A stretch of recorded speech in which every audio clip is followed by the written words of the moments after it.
Assalamualaikum warahmatullahi wabarakatuh. Halo semuanya, perkenalkan nama saya Hamidah Gustianti dari Fakultas Keguruan dan Ilmu Pendidikan, jurusan Pendidikan Pancasila dan Kewarganegaraan semester 7, Universitas Banten Jaya. Di dalam video ini, saya akan menjelaskan mengenai pelajaran kelas 10 bab 2, yaitu tentang nilai-nilai Pancasila dalam penyelenggaraan pemerintah. Di dalam bab 2 ini, terdapat dua sub pokok pembahasan yang akan dijelaskan. Yang pertama, sub A mencakup pengertian Pancasila, yang kedua, fungsi dan peran Pancasila, dan yang terakhir, nilai-nilai Pancasila. Kemudian sub B mencakup sistem pemerintahan dan mekanisme pembagian kekuasaan di Indonesia. Nah, langsung saja kita simak video pembahasan berikut ini. Yang pertama yang akan kita bahas adalah tentang pengertian Pancasila.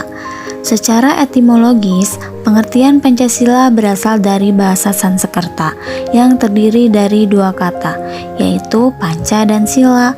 Panca berarti 5 dan sila berarti dasar.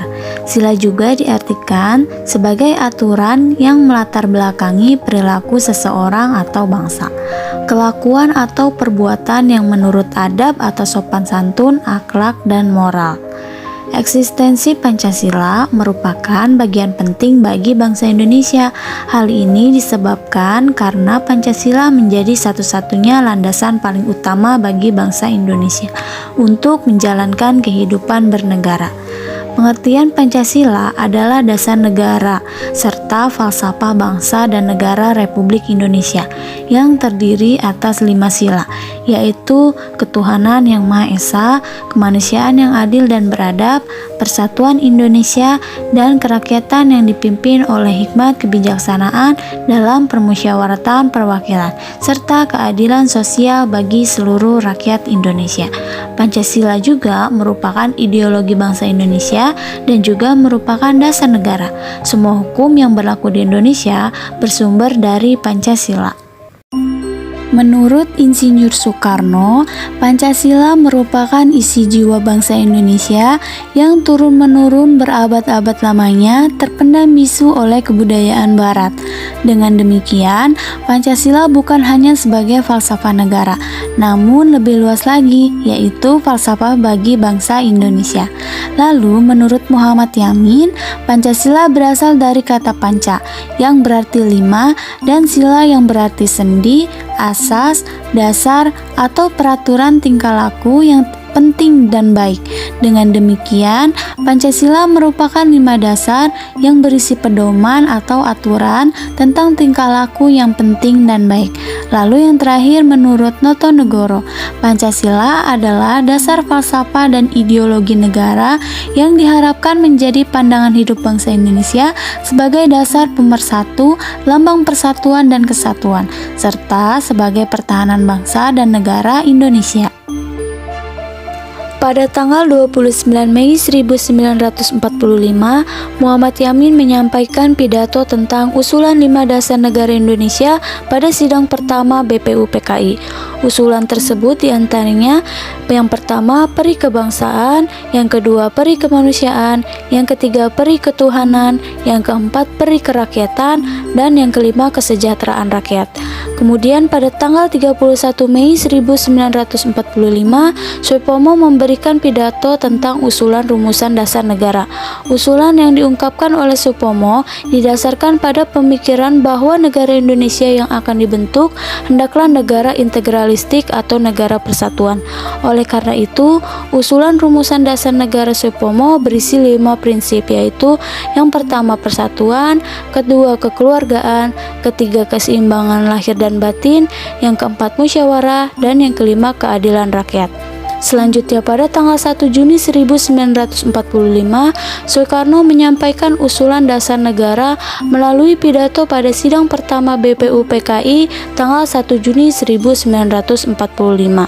Usulan 5 dasar negara yang diungkapkan oleh Soekarno, yang pertama ada kebangsaan Indonesia, kedua internasionalisme atau peri kemanusiaan, yang ketiga mufakat atau demokrasi, yang keempat kesejahteraan sosial, dan yang kelima ketuhanan yang berkebudayaan. Lalu, pada tanggal 22 Juni 1945, Panitia 9 berhasil merumuskan dasar negara yang disebut Piagam Jakarta atau Jakarta Charter. Piagam Jakarta ini di kemudian hari dikenal dengan kata Pancasila. Dalam sidangnya pada 18 Agustus 1945 yang dipimpin oleh ketuanya yaitu Insinyur Soekarno, PPKI mengesahkan Undang-Undang Dasar Negara Republik Indonesia tahun 1945. Hasil sidang PPKI tersebut adalah sebagai berikut. Yang pertama, menetapkan Undang-Undang Negara Republik Indonesia tahun 1945. Yang kedua, memilih presiden dan wakil presiden yaitu Insinyur Soekarno dan Dr. Andes Muhammad Hatta, dan yang terakhir membentuk Komite Nasional Indonesia Pusat atau disebut juga dengan KNIP. Pancasila sebagai ideologi negara dan falsafah hidup bangsa Indonesia sesungguhnya mengandung 3 macam nilai, yaitu nilai dasar, nilai instrumental, dan nilai praktis. Nilai dasar merupakan hakikat dari Pancasila, yaitu berisi nilai-nilai ketuhanan, kemanusiaan, persatuan, kerakyatan, dan keadilan. Lalu ada nilai instrumental. Nilai instrumental adalah penjabaran dari nilai-nilai dasar Pancasila ke dalam bentuk peraturan perundang-undangan, yaitu ada Undang-Undang Dasar Negara Republik Indonesia tahun 1945 dan peraturan daerah. Dan adapun nilai praktis. Nilai praktis adalah penerapan nilai dasar dan nilai instrumental Pancasila dalam kehidupan sehari-hari. Selanjutnya, kita akan membahas tentang fungsi dan peranan Pancasila bagi bangsa Indonesia. Yang pertama, Pancasila sebagai jiwa bangsa Indonesia. Pancasila sebagai jiwa bangsa Indonesia berfungsi agar Indonesia hidup dalam jiwa Pancasila. Maksudnya, Pancasila diharapkan menjadi jiwa bagi seluruh masyarakat Indonesia. Jiwa menurut Kamus Besar Bahasa Indonesia adalah sesuatu atau orang yang utama dan menjadi sumber tenaga dan semangat.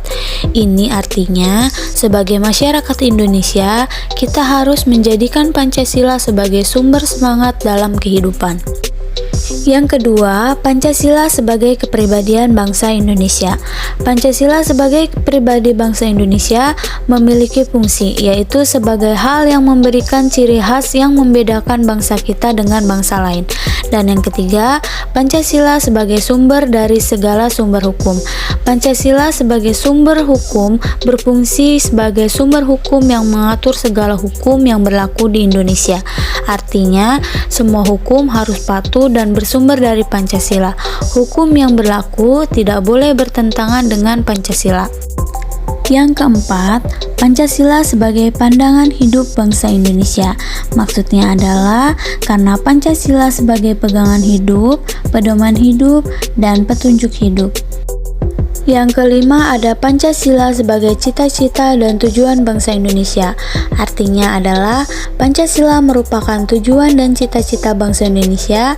Cita-cita inilah yang menjadi tujuan bangsa, menciptakan masyarakat yang adil.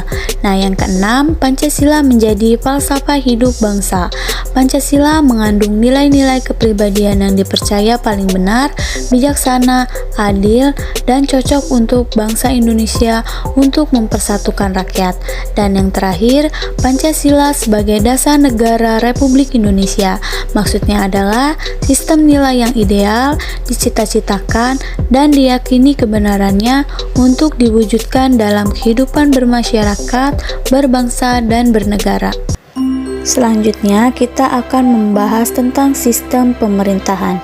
Sistem pemerintahan merupakan susunan yang teratur dari berbagai kegiatan atau hubungan-hubungan kerja antara legislatif, eksekutif, dan yudikatif dalam penyelenggaraan pemerintahan suatu negara. Sistem pemerintahan terbagi menjadi dua, yaitu sistem pemerintahan presidensial dan sistem pemerintahan parlementer. Sistem pemerintahan presidensial merupakan sistem negara yang dipimpin oleh presiden.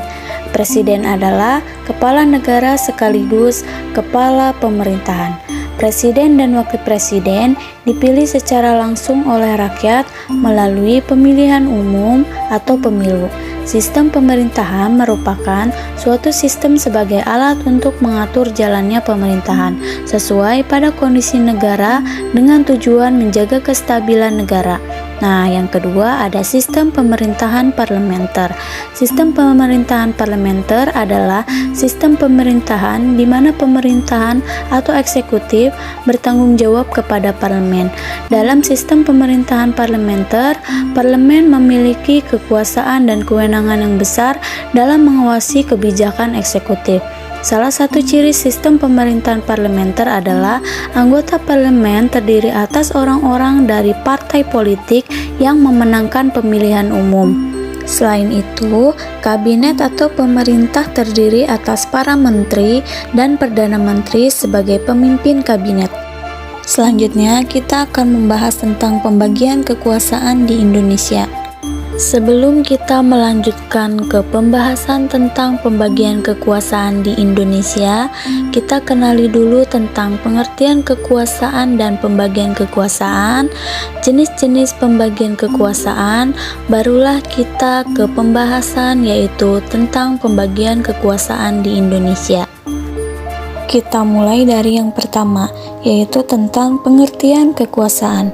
Kekuasaan merupakan kemampuan seseorang dalam menggunakan sumber pengaruhnya untuk mempengaruhi orang lain.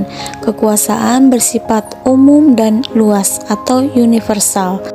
Selanjutnya, pengertian pembagian kekuasaan merupakan proses memecah dan memisahkan wewenang yang dimiliki negara untuk memerintah, mewakili, mengurus, dan sebagainya menjadi beberapa bagian, yaitu legislatif, eksekutif, dan yudikatif, atau sering juga disebut dengan trias politika, untuk diberikan kepada beberapa lembaga negara untuk menghindari pemusatan kekuasaan atau wewenang pada satu pihak atau lembaga.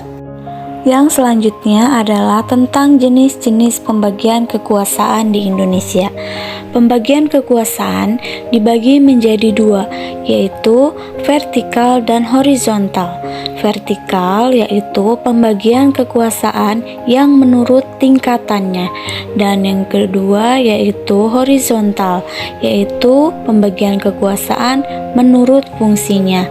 Pembagian kekuasaan dibagi menjadi tiga yang umumnya dikenal dengan sebagai trias politika, yaitu legislatif, eksekutif, yudikatif.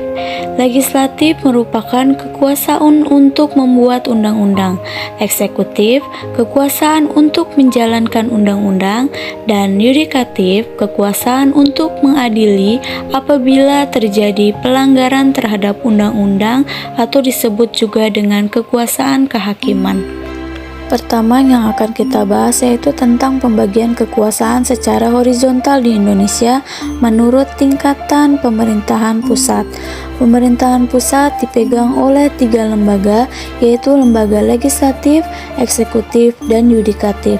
Legislatif yaitu kekuasaan untuk membuat undang-undang yang dibawa-tangani oleh Dewan Perwakilan Rakyat atau DPR. Yang kedua ada eksekutif. Eksekutif merupakan kekuasaan untuk menjalankan undang-undang dan dibawa-tangani oleh presiden dan wakil presiden. Dan yang terakhir ada yudikatif. Yudikatif merupakan kekuasaan untuk mengadili apabila terjadi pelanggaran terhadap undang-undang atau disebut juga dengan kekuasaan kehakiman dan dibawa-tangani oleh Mahkamah Agung atau Mahkamah Konstitusi. Kekuasaan kehakiman ini berada di tangan Mahkamah Agung dan badan peradilan yang berada di bawahnya, yaitu ada peradilan umum, peradilan agama, peradilan militer, peradilan tata negara, dan Mahkamah Konstitusi dan Komisi Yudisial. Selanjutnya, di tingkat pemerintahan provinsi. Di tingkat ini, pemerintahan provinsi dipegang langsung oleh gubernur atau wakil gubernur dan Dewan Perwakilan Rakyat Daerah atau DPRD provinsi. Selanjutnya, di tingkat pemerintahan kota atau kabupaten. Di tingkat ini, pemerintahannya dipegang oleh bupati atau wakil bupati dan wali kota atau wakil wali kota dan DPRD kabupaten atau kota. Dan yang terakhir yaitu pembagian kekuasaan secara vertikal di Indonesia ditegaskan dalam pasal 18 Undang-Undang Dasar Negara Republik Indonesia tahun 1945, yaitu Negara Kesatuan Republik Indonesia dibagi atas daerah-daerah provinsi dan daerah provinsi itu dibagi atas kabupaten atau kota yang tiap-tiap provinsi kabupaten kota itu mempunyai pemerintahan daerah yang diatur dengan undang-undang. Dan yang kedua, pemerintahan daerah provinsi, daerah kabupaten atau kota mengatur dan mengurus sendiri urusan pemerintahan menurut asas otonomi dan tugas pembantuan. Dan yang ketiga, pemerintahan daerah provinsi, daerah kabupaten atau kota memiliki Dewan Perwakilan Rakyat Daerah atau DPRD yang anggotanya dipilih melalui pemilu. Yang keempat, gubernur, bupati, dan wali kota masing-masing sebagai kepala pemerintahan daerah provinsi, kabupaten, kota dipilih secara demokratis. Yang kelima, pemerintahan daerah menjalankan otonomi seluas-luasnya kecuali urusan pemerintahan yang oleh undang-undang ditentukan sebagai urusan pemerintahan pusat. Yang keenam, pemerintahan daerah berhak menetapkan peraturan daerah dan peraturan-peraturan lain untuk melaksanakan otonomi dan tugas pembantuan.